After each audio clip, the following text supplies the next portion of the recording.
He's up, I say, well, I'm just talking to you, innit? I'm saying, what do you want to be, a Muslim or what, mate? I want to be a Muslim. What sort of Muslim do you want to be? I want to be a tall one. Tall one? What? Get out of here. You crazy? You must be a lunatic. My name's Gary Busby, but it's changed to Suleyman 15 years ago when I embraced Islam. I'm nearly 60 years old now. I come from London, the East End of London, Hackney, which makes me a Cockney. You know, that's a real thing. People will say they are. I actually am, if you couldn't tell already.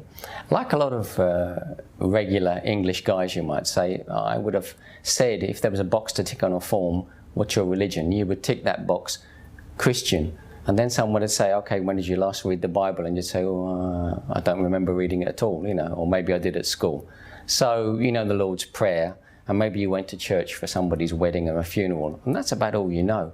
And that's what most Christians are in the UK, the majority so-called Christians. So I was one of those. I arrived in Bahrain in the 1st of June 1984, which was also the 1st of Ramadan. So one of my first experiences was to see people fasting. But the first thing I really noticed was to hear the call to prayer coming from the nearby mosque. I heard this voice singing out over the streets, and I heard another one. It was like in a cannon. You could hear stereophonic sound as they were picking up. And I asked somebody, what's that guy saying? Actually, the guy I asked didn't know. But after some couple of tries, I found somebody that told me what the guy is saying. I said, oh, that's interesting. That's a very straightforward thing to say. It's not something sort of weird and poetic. It's just a straightforward, you know, come to the prayer. You know, that's what it's saying. Interesting. Okay, never mind. I didn't give it too much more thought, but I was working with Muslims. They were fasting in that first month, and they could see I was interested. So they started to give me answers to simple questions. You know, so you pray. How often do you pray? What do you say when you pray? Oh, okay. I can't say I was overly excited about that. I just thought, that's interesting. It's something different. Jump forward many years. I was in Turkey in the mid-90s.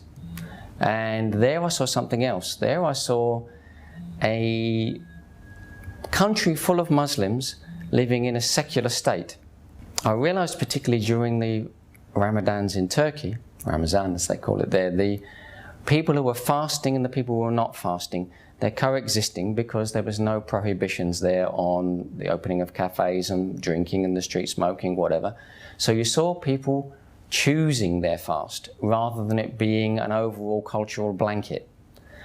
That's when I perceived something more. I started to notice there was a link between the people who I'd got to know and like and the ones who were fasting.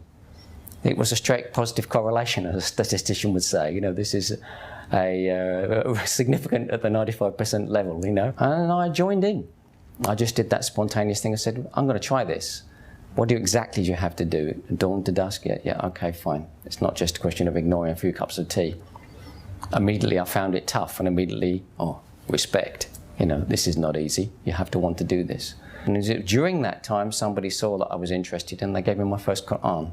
Jumping ahead, I came back to Dubai. My boss at work, Emirati gentleman, had been talking to me about a project that had been introduced to him by some guys he'd met. So we went for dinner with these guys, and we sat down to have dinner, and my boss introduced me with a masterstroke. He said, meet Gary Busby, he works for me. He's the worst sort of kafir. And I was shocked. I'm like, what? You know, this is like an insult, you know? What do you mean by that? I knew he meant, yeah, he grinned on his face when he said it, but even so, it was still a bit of a strong statement.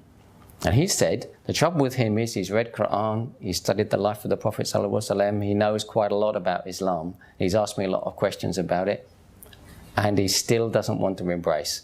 He says, well, chance to solve it. Ask the guys these questions you've been asking me. So I started asking them, and that was like 7 p.m. and 8 p.m. came and went, and so did 9, 10, 11, and 12. And at 12 o'clock, they threw us out the restaurant, and we stood in the street. We stood in the street for another half an hour, and I kept asking my questions. And it was somewhere between midnight and 1 a.m. We're standing in the street here in Garhoud in Dubai, and I guess it went quiet, and one of the guys said to me, so, have we answered all your questions? And I said, yeah, I guess you have. And he said, well then, why don't you just take the step you need to take, step across that bridge and do what you need to do. And that's what I did. That was on a Tuesday night, I think, and on that Friday, I embraced Islam in a mosque in Dubai. One of my biggest concerns around the time that I embraced Islam, immediately before and still immediately afterwards, was that I felt I might be getting into something that was too prescriptive. You know, that I might find that this new way of life was going to be like a straitjacket, and it was going to tell me too much, to restrict me too much, give me no options, no choice, lose freedom of choice. That turned out to be true and not true at the same time, in a very happy way, because yes, it does tell you what to do, but it tells you in the way that your father tells you what to do if he's a good father. He's giving you the best advice. You can still choose what you take of it and how you do it. You know, it's up to you. You're still a human being, but now you know you're being given good advice, and that's very comforting, isn't it? I'd actually found the formula. This was the way to fix myself. You know, follow what it says in the Quran. And it was like having the most wise dad in the world who was always hanging around near you to tell you stuff. Don't do that, you know. And I thought, wow, this is amazing, everything.